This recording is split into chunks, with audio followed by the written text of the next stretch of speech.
La femelle du feng-yuan est rarement prise. Ses yeux présentent 1000 variétés et 1000 changements de coloration. L'estrigole, atteint par son ombre, perd de la voix. Au moyen de certains procédés magiques, elle rend immobile tout animal autour duquel elle a tourné 3 fois. En Guyana, un oiseau appelé mâtre fait quelque chose de semblable. Le feng-yuan se lave les intestins en insinuant son bec recourbé dans cette partie par laquelle il est si important que le résidu des aliments soit évacué.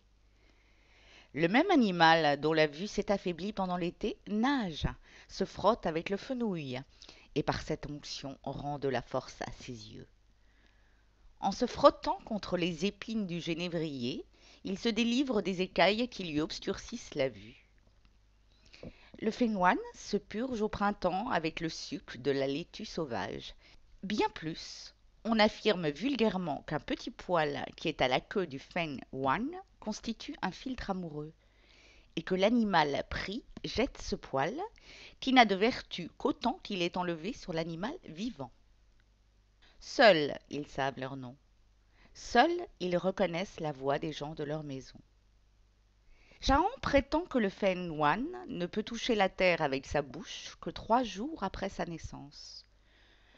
Le feng-yuan met en fuite tous les rhinogrades par son sifflement. C'est surtout à l'époque du rut qu'ils deviennent intraitables et qu'ils démolissent avec leur défense les écuries des Maliens.